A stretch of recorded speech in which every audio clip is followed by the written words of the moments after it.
Welcome to our first online event of 2025. My name is Catherine. I'm one of the events managers at the Wine Society, and I'm thrilled to be kicking off our year with a return to some of our Zoom events. You will see on the website that we've got more coming up, and if you've been a fan of our online events and content since the days of COVID and lockdown, then I'm sure you'll be pleased to seeing that there are definitely more in the pipeline, and it is something that we will be doing a lot more of this year than we perhaps did in the last year or so. So, welcome to the first of our little masterclass sessions this year. We're doing a little bit more on what else you can get from the Wine Society. So, we're kicking off with an introduction to Whisky Masterclass. Now, I'm sure everyone is familiar with using Zoom, but in case you're not, please do use the webinar chat function. And if you change it to let your message come to everyone, then everyone will see it. Or if you need to drop me a little message directly, if you're having any issues with sound or with the video, you can direct it to hosts and panelists. Now, I will say it is just myself managing the Zoom this evening. So if it looks like I'm looking around and clicking a few different buttons, that is because I am. I will be sharing some slides, and I also have my notes. So I will be referring to those as we go. So I hope you perhaps have some whisky to be enjoying as we discuss the history of whisky in Scotland, the different styles of whisky. I myself have the exhibition Speyside single malt Scotch whisky. It's 12-year-old. Now, I would like to begin by admitting that I'm very much in the beginnings of my whisky journey. So this is going to be a little bit more of an introduction, much more for myself, if anything. My family really enjoy whiskey. Now that makes them sound like they, are potting it away here, there, and everywhere. They're not, but they do enjoy a whiskey. And I would like to be able to enjoy whiskey a little bit more with them.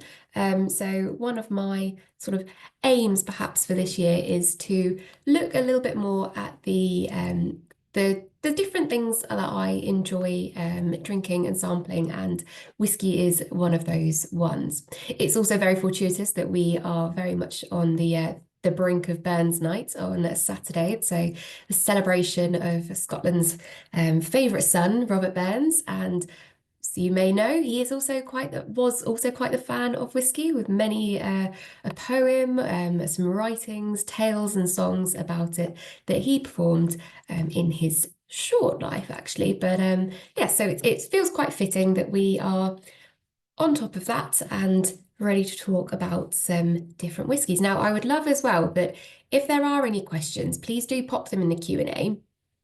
I will refer to them throughout, and perhaps if they're not ones that I have an automatic answer to, if it is an answer that anyone else in the chat knows, it'd be quite nice maybe if we could, if anyone wants to share it in there, I will share the question and we can do a little bit of a, ask the hive sort of questioning, question and answer. But I do have some questions that have been sent in that I will come to as well. So let's begin. I'm just going to share the very first bit about whiskey, which I think is just says it all really. So we've got whiskey, nice little picture of some tulip glasses there, and the Gaelic for whiskey is Uisce, so translating into water of life. Now, in terms of the history of whiskey, that is something that can't exactly be defined. It's been around in terms of distillation of grains for spirits as far back or as early as around the second millennium BC. So some would even say it was the Babylonians of Mesopotamia that started off the art of distilling. But it is something that we do know really came to the fore in Ireland and Scotland around the 15th century, when the process of distillation reached those areas. It's thought that this could have been from sort of crusades and monks from around other parts of the world, bringing this skill and this knowledge.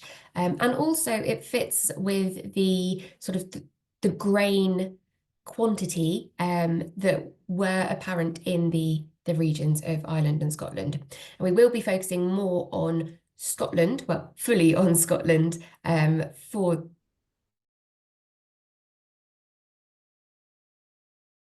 the majority of the little masterclass web as well, from your own knowledge, from your own research, that when we're referring to whiskey from Scotland or Scotch whiskey, it is without the E, and when it is from Ireland or elsewhere, it is with an E. A nice way to remember it is that if there is an E in the country name, then there's an E in the way you would spell whiskey. If there isn't, then you spell it without. But yes, so we know from around the 15th century, distillation was happening in Scotland, primarily for medicinal purposes. And you could argue that Scottish whisky is still approached in that manner today, but often the distillation was used for the treatment of sort of epidemics such as smallpox and things.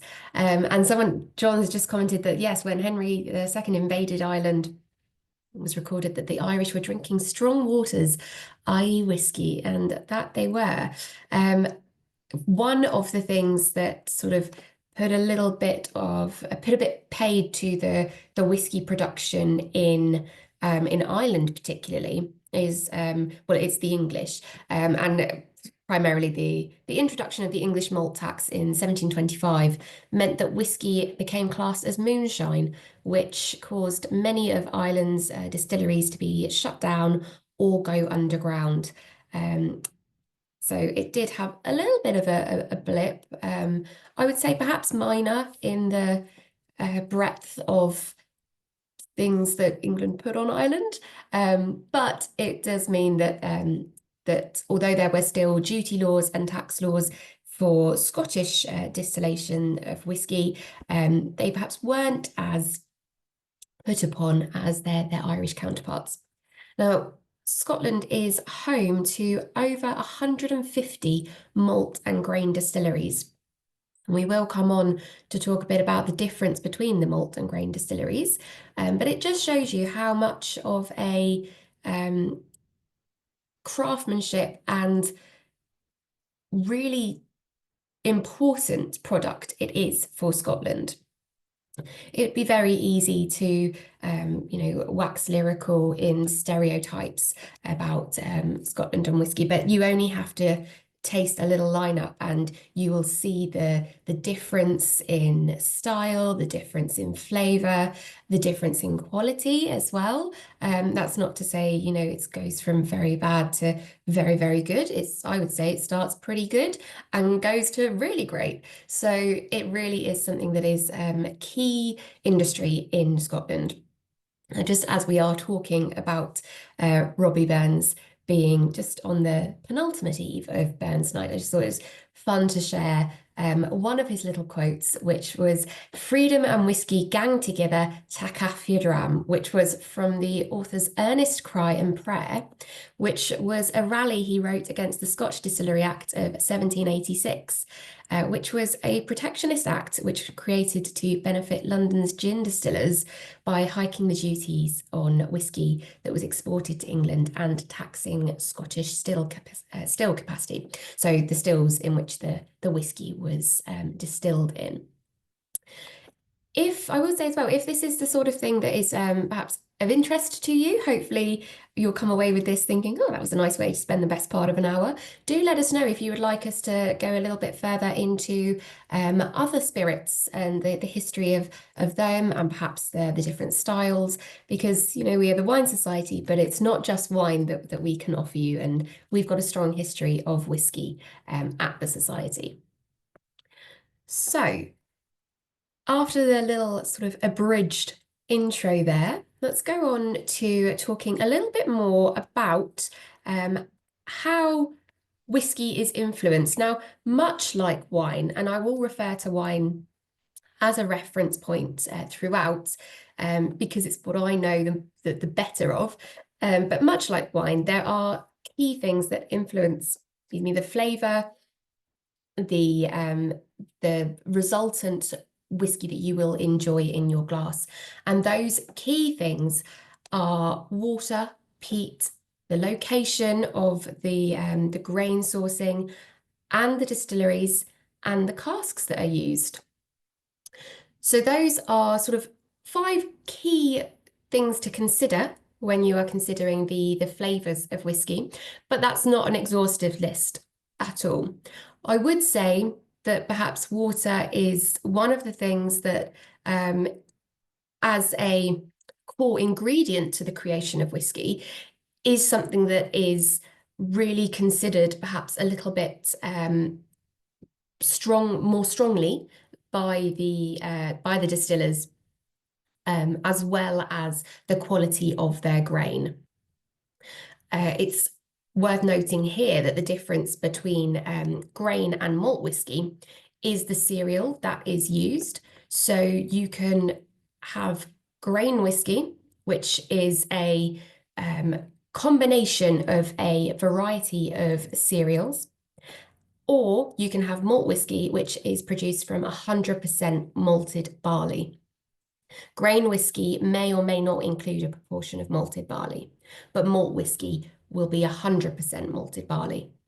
And in the production of the whiskey, this is what is used. So you are looking at the water that is used and the barley that is used as well. Where that is from, those are key things that impact the difference in flavors, the difference in the aromas, and the sort of mouthfeel that you will get from the resultant whiskey. So particularly the water also helps distinguish between the regions subtly, but it does have a distinguishing feature to it. So Speyside distilleries will prefer to use a water with a lower minerality, so it is a little bit softer, whereas in the distilleries in Islay and Campbelltown, there is a higher peat content of the water, which adds to the sort of earthy flavours of those whiskies, as well as having a flavour addition of peat. So peat is something that is really distinctive in certain whiskies, particularly Islay whiskies. And peat has that really unique earthy smokiness. I think personally it also has quite a sort of an iodine kind of quality to it. So sometimes I would, if you have a whiff of an Islay whiskey or a very peaty whiskey, which is something that my brother really enjoys drinking, I always think, oh, has someone been using TCB? Because it does have that like iodine-y, it's like medicinal quality to it as well, while having a lovely sort of smoky note as well, and just increases the complexity and the differences in the sort of the smoothness of the whiskey. I would say Speyside is a little bit more floral in its gentle aroma.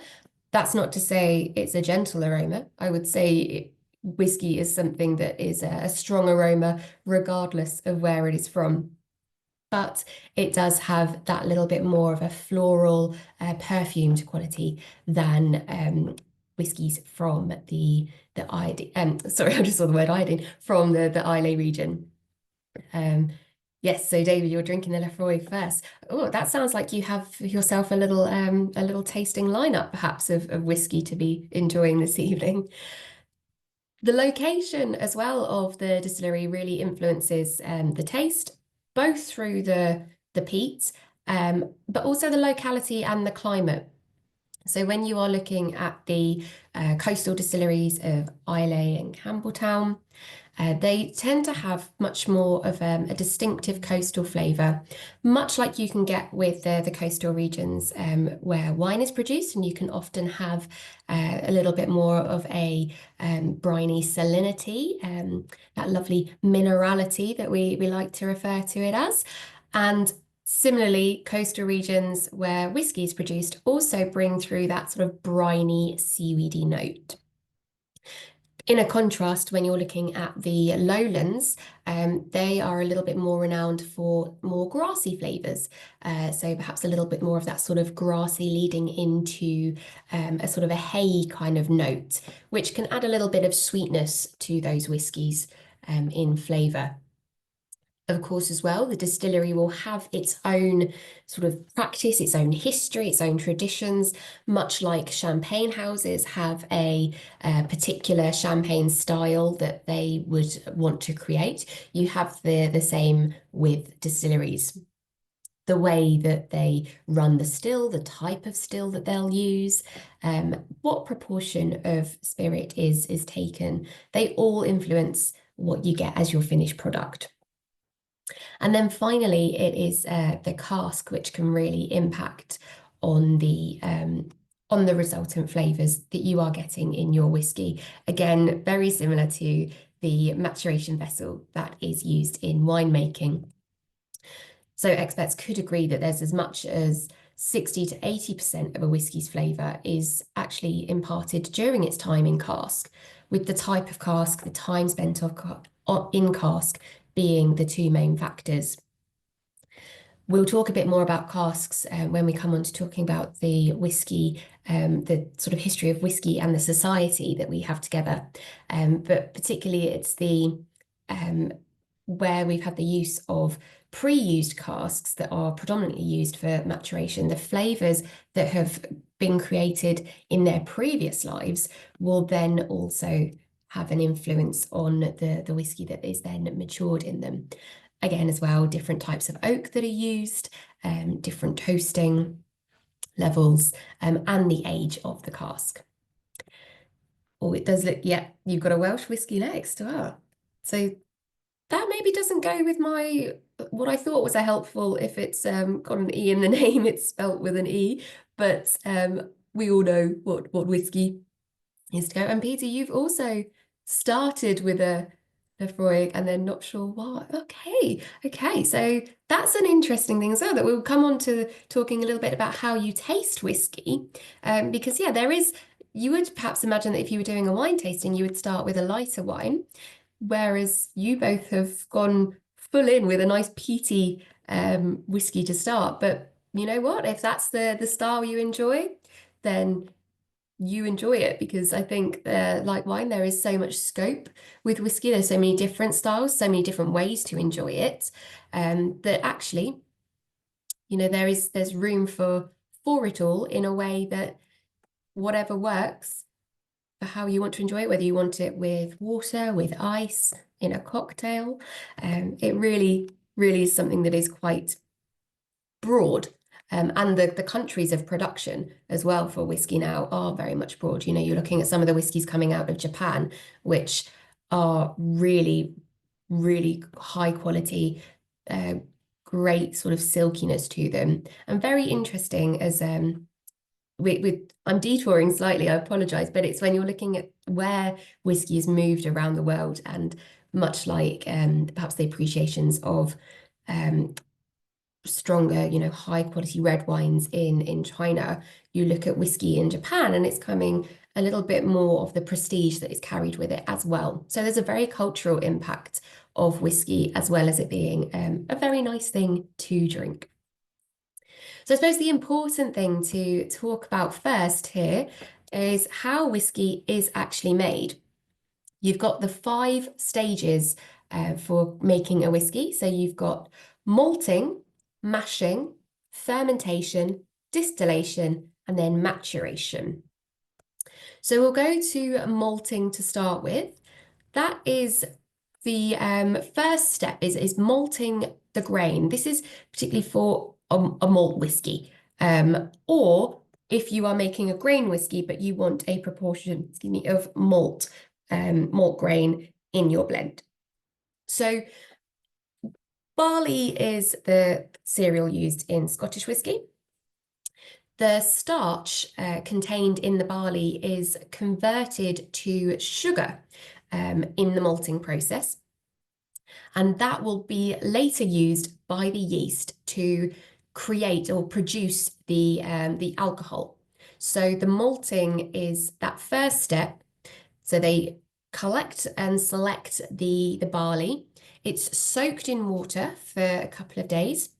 Once it's been soaked in the water, it's spread out over the malting floors. And that's so it can partially germinate. And the germination process is what helps sort of with the conversion of some of the starch to sugar. It's that sort of growing element to it. And the sugar is the sort of source of energy for the germination, as if you were then going to replant your barley and grow a new plant. However, they stop the process by drying it with hot air after around 5 to 7 days. So the exact amount of time depends on the distillery. And once they have stopped the germination process, they will then leave it to kind of fully dry, and that germinated barley is known as the malt. Now, depending on how they dry the barley, also has some impact on the resultant flavors. So, if they are using sort of a peaty drying fire, so obviously peat is a great fuel to burn, not necessarily a great fuel for the world, but as a fuel for fires, it burns well, but it gives off that very distinct peaty scent and a smokiness, a characteristic smokiness. So if you are using a peaty drying fire, it will have that impact onto the germinated dried barley as well. The next part of the process is the mashing. Now, the mashing is actually where the malt is milled into a flour, which is known as a grist. And that's added into a large tank, which is called a mash tun. And it's then mixed with hot water, almost to a little bit of a bit of a kind of slurry. The water is added at 3 stages and it gets very hot while this is happening. So the first stage, part of the water is added at 65 degrees, then at 80, and then finally at 95 degrees. And the malt sugars dissolve into the liquid, which is known as wort, which is then collected at the bottom of the tun. And that is where you have the beginnings of your liquid whiskey. So the wort is then cooled, introduced into a wooden or stainless steel tank, and it's at that point that it is mixed with yeast, which kicks off the fermentation process. And the fermentation takes around 48 to 96 hours, again with the yeast converting the sugar into alcohol, same as we know that happens with wine. The resultant liquid is then called wash and has around 6 to 9% alcohol by volume. It's a very detailed process. I must admit, when I was looking into this, I didn't expect it to be as high a process. I've done a little bit on sort of gin tours and things before, and have a similar understanding of the distillation process there. But actually, it makes a lot of sense that there is so much more process to it when you're going from a hard ingredient, going from a grain ingredient rather than a fruit that already has a proportion of liquid to it, to create a liquid product. So, it's a lot of stages before we even get to the distillation, which is the next stage where we are increasing the alcohol content of the wash. So the distillation occurs in a still. The still is usually made of copper. There's different types of stills. There's pot stills, column stills. There's a main difference between the pot still and the column still distillation is that the former is a batch process. So you have to do your distillation in the pot still and then let it work through, let it empty out and restart, whereas a column still can work continuously. However, pot still distillation is still the most common method used in the production of Scottish whisky. Traditionally, the wash is distilled twice. Some distilleries will use triple distillation. The wash is heated up, and because the alcohol evaporates quicker than water, a higher percentage of alcohol evaporates. So you want to have the still in a shape that will cause the evaporated vapor to condense in a different part of the still. And the resultant liquid for that is around 20% ABV. That then moves to the second still, heated up again, where the process is repeated. And the final spirit reaches around sort of 60 to 70 ABV. Briefly, as an aside, column still distillation is typically used more in the production of bourbon and grain whiskey. And this actually ends with the final spirit being that little bit higher, up to sort of a 95% ABV. Claire, that's a great question, whether the mash stage is sometimes consumed at 9%. I imagine not. But it's something that I will find out. And when I send round the recording details for you all tomorrow, I will let you know. And actually, the link between drunk in US being referred to as mash, I'm thinking you mean there that you are mashed. Perhaps there is a link there. Oh, John, perfect. Thank you. It's illegal to drink the mash. So no, if you are interested in making your own whiskey, don't drink the mash. Also, I would imagine that you kind of want to keep it because that's your core ingredient for creating your whiskey. So the final step after distillation is the maturation. That's when the whiskey is introduced into a cask, very commonly made of oak and left to mature for several years. During the maturation process, the colour is enhanced, the flavour is enhanced, and the whiskey becomes that little bit smoother as well. Scotch whisky has to be left to mature for at least 3 years, and the cask is usually in Spanish ex-sherry casks or ex-American bourbon casks. Oh, a drink by those who drink moonshine type drinks. Okay, so a mash. Right. See, there's me thinking it's just a synonym for being drunk, which shows how much I know or how little I know on the whiskey history and the moonshine history. But this is great. So I'm learning as well as hopefully you are learning how little I know.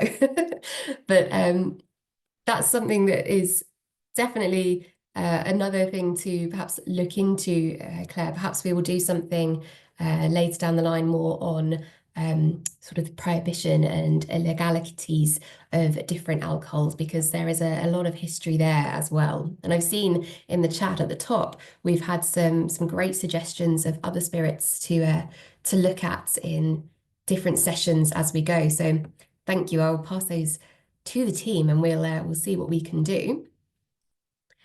And John, there's 7 continuous stills in Scotland. They produce more than all 160 malt distilleries.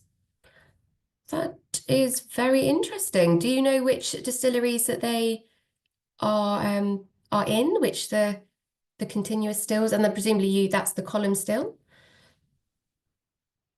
And I'm just having a quick look at the questions. So we've got a question from David. Why does a single cask, single malt have a premium over a single malt? Okay, I would say that if it's being in a single cask, it's in some ways the availability of the cask. So the cask being the butt that it is then matured in. But that is one that I will take note of, and I'll give you a further answer tomorrow. And Peter, you believe that a long time ago whiskey turned cloudy when water was added, like Pernod. If so, what changes were made to keep it clear? Now, that is something that I have come across with other sort of spirits, particularly Arak. I don't know if anyone has had Arak. It's more of a sort of aniseed type spirit found from Lebanon, that if you then add water, it goes a sort of milky, cloudy colour. But I've never heard of it happening with whiskey. So if anyone else in the comments do know of why whiskey would have gone cloudy when water was added, let us know. Otherwise, Peter, again, I will come back to you on that one. Um, but I think this is really interesting where we are sort of striking the conversation on the differences in spirits, where I think perhaps more often we have really focused on wine. So I'm really pleased to see that there is so much engagement here. And I think safe to say that we will be returning to this topic in a further Zoom webinar, because there is so much content coming in the chat. It shows that we've got real interest in whiskey here. If we could stay slightly on to Scotland particularly, we'll talk a little bit about the 5 key regions of Scottish whisky production. So we have got Speyside, the Highlands, Campbelltown, which I think I've spelled wrong, apologies, Islay, and the Lowlands. And I do also have a map showing these different areas within Scotland. So we're looking at the top part of well, I say the top part of the United Kingdom. We're looking at a map of Scotland, and you'll see that Speyside is within the Highland section. It was only in 2009 that it was then recognised as a distinct region separate to the Highlands themselves. So the differences between the different places of production is quite distinct. So Speyside is one that is recognised as a real source of high quality whiskies. It's in the northeast of Scotland, and the proximity to the River Spey, so it's in the Spey Valley, is a real good source of the high quality, low mineral water that they use. And of all the regions in Scotland, it's got the largest number of distilleries, produces more than 60% of Scotland's single malt whisky. Historically, the Spey Valley was prime for growing the barley needed for whisky production, but also it was remote enough to be a bit more beneficial for being a little bit further for duty collectors to have to travel to, but not so isolated that it's had an impact on modern production. So as I was mentioning about the Speyside that we do, the exhibition one that I have in my glass this evening, it's quite robust. It's floral, fruity. There are those characteristic dried, fruity, slightly smoky notes that come through as well. And then when you look at the broader Highlands, you've also got little sub-regions within the Highlands, but generally you would look at it on a label as being Highland whiskey. Typically, it's not as sweet as those from Speyside. It doesn't have the briny sea flavours from the island regions, and it's thought of being a little bit more robust than whiskey from the lowlands. But as you'll have seen from the map, with it being such a vast area, each distillery will be influenced by sort of their local sort of climate and region, the different plants that are grown around where their barley is grown and sourced, and again, their own personal history and traditions. The Orkney Islands are sometimes referred to within the Highland whisky region, but often people will refer to them and have them represented as a 6th region of their own. So that is something that you may see in years to come, that actually the distinct regions that are sort of almost classified as whiskey producing regions in Scotland will increase to include Orkney Islands, although not huge as an area. Now, John, you've commented that Campbelltown isn't as large as that. You're correct. There's only 3 distilleries in the region. The map is a little bit skewed. It's a map that is actually that I actually found on the Scotch Whisky Association website, which is great for all sorts of resource.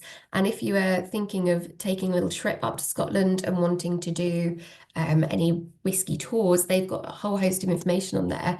I just popped that into the chat so you can have a look yourselves if you would like to. But Campbelltown, you're right, it isn't as big.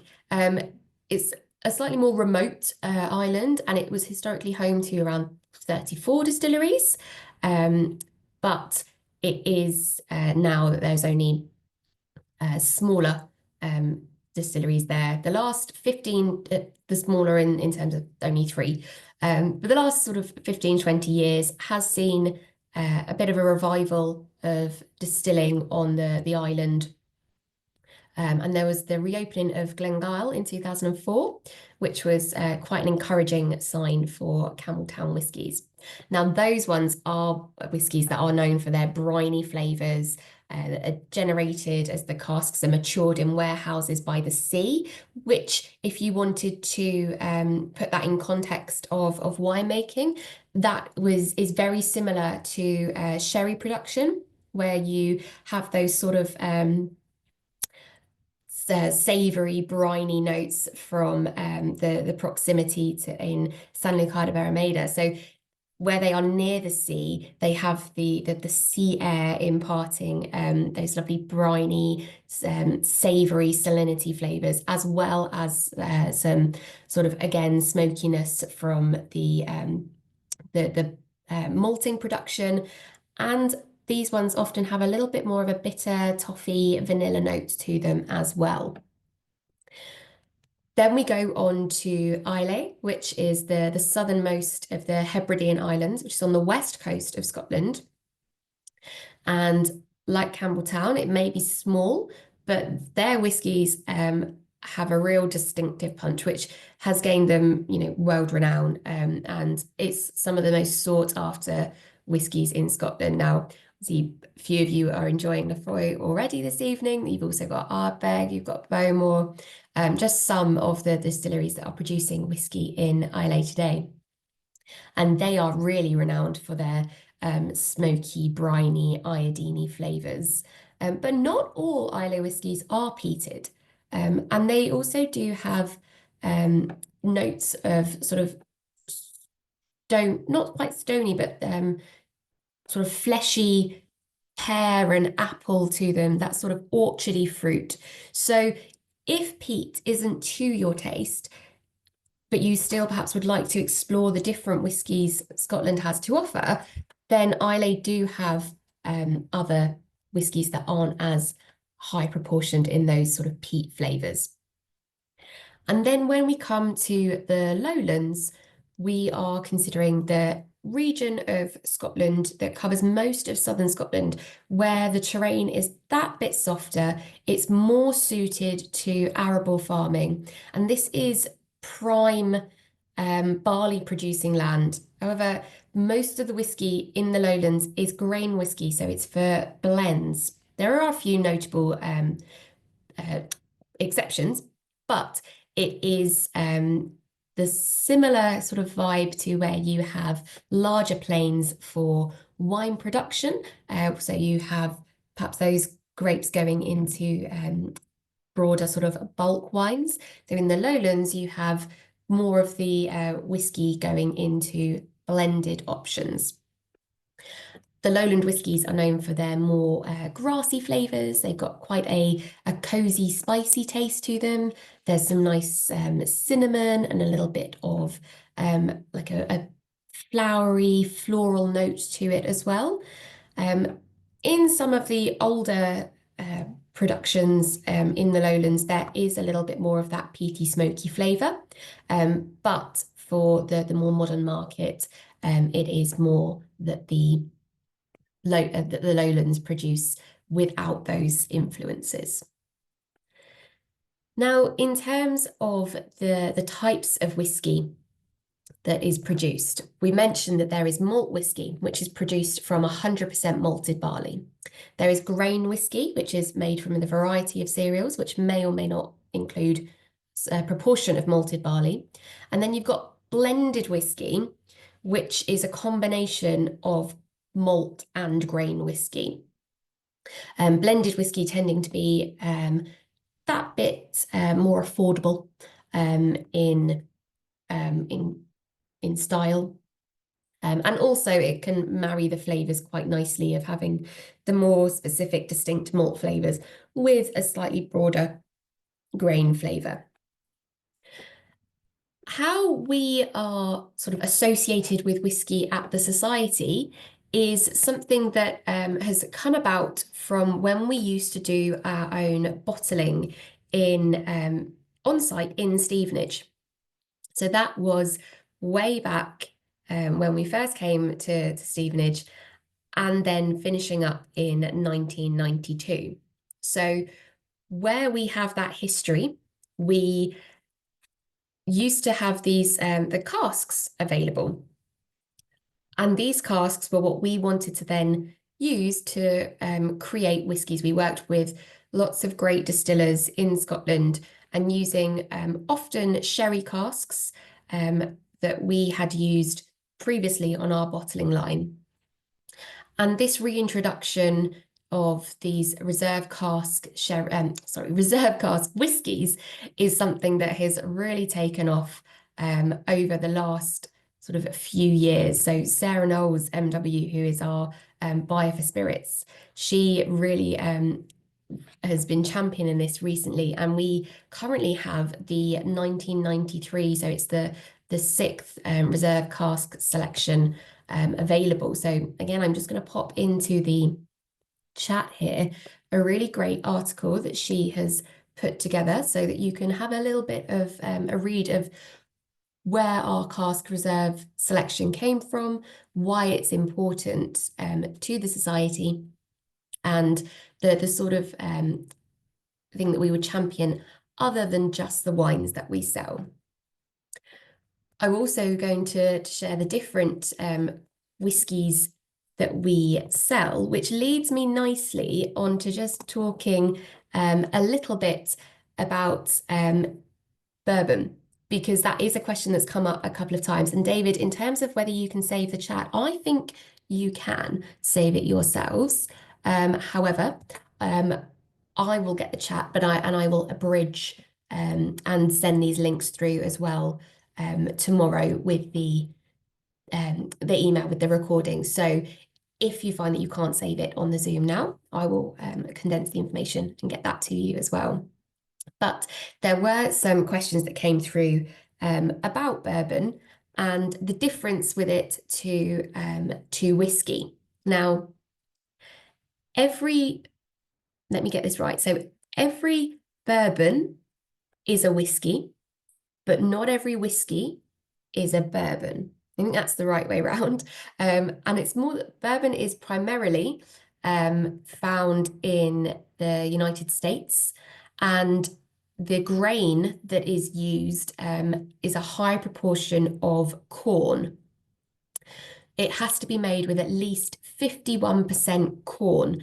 Now, this does mean that it is that bit sweeter than a Scotch whiskey or an Irish whiskey or a Japanese whiskey. And that's why I think sometimes people, the general consumer, find bourbon that little bit more approachable, and it's why it's more often found in cocktails such as your mint juleps, your old fashions, in like whiskey sours as well. Although I think using proper whiskey in a whiskey sour is the better way to go. But because it has that 51% corn, it does have that distinct sweetness. It is distilled from a mixture of other grains as well. And there aren't at the moment real sort of legalities on what those grains have to be. In terms of aging, bourbon has to be aged in new charred oak barrels, and it can't include additives or colouring. And that's the difference where other whiskies can be aged, as we've mentioned, in barrels that have been used for other other products, so other wines, other sherries, other, other spirits, whereas bourbon, that's a biscuit. Bourbon has to be aged in new charred oak barrels, which again influences the flavour that you are getting in your resultant drink. The alcohol as well is that little bit higher. So it has to have a certain proof or alcohol content when it is barreled. And before bottling, it is filtered and diluted down to no less than 40% alcohol by volume. So there is the difference in sort of the key differences within bourbon. It doesn't need to come from Kentucky, but it often does come from Kentucky. It's more often found in Kentucky. Bourbon comes from Old Bourbon, which is now in Bourbon County in Kentucky, but it's not a real sort of having to have bourbon from Kentucky. There is a difference in sort of there isn't a difference, sorry, in the creation of where it's from. Jill, you're saying, are Irish whiskies lighter in style than Scottish? I don't know. I think from the ones I've tried, I would say yes, but I don't know if that is because I have tried styles that are lighter than the styles that I've tried in Scotch whisky. I think perhaps, no, I'm not going to make an assumption. I'm Jill, I don't know. I will do some research and I'll let you know, because it is something that it is a question that I've sort of thought about as well, is that Scotch whisky and Irish whisky seem to have such distinction from each other. And I see there's someone that has mentioned the distilleries, John, the distilleries in Germany, in France, in Tasmania. I think it's the sort of thing that there must be differences within the regions that they are produced from. And however, I would say that I would have thought Irish whisky is similar in style to Scotch whisky, because the similarities in in the climate that you're getting. Although Andrew has suggested that is Irish whisky not triple distilled, and if that is the case, then yes, it will then have a different flavour impact onto it. So Jill, I will find out and let you know. And Andrew, if you are correct, well done. Some is, some isn't. Okay, thank you, Dave. Yeah. So it's food for thought. So we are just at just a couple of minutes to the 50-minute mark for this introduction. I hope it has garnered what looks like some good conversation in the chat and some interest. If you're able to, if you have the little reactions section on your Zoom, if you're able to just send a quick thumbs up as to whether you would want to see more of this, more of a detailed look into the whiskies and into other spirits. Perhaps we can look at doing things perhaps with a tasting pack as well, so we can have an actual taste along in future. Yeah, it looks like there's some real interest there. So that's great to see, and really helpful. And I'm glad that we can bring this to you. So we are right on the 50-minute here. Thank you very much for joining this. I hope you've enjoyed it. Like I say, it is our first foray into online events for 2025. If you are celebrating Burns Night this weekend, I hope you have excellent celebrations, and that your haggis is hot and your addresses to the lasses and laddies goes well. If you are interested in more online events, I am back online next Friday with the first of our Friday night takeaway sessions, which is on Thai cuisine. The suggested dishes and wines are on the website, and we've also got some taste along online events coming up as well. We've got Gill and Ewan doing a fine wine tasting in March, but do have a look at the website, see what takes your interest, and I hope to welcome you to another event soon. Have a lovely evening. Cheers.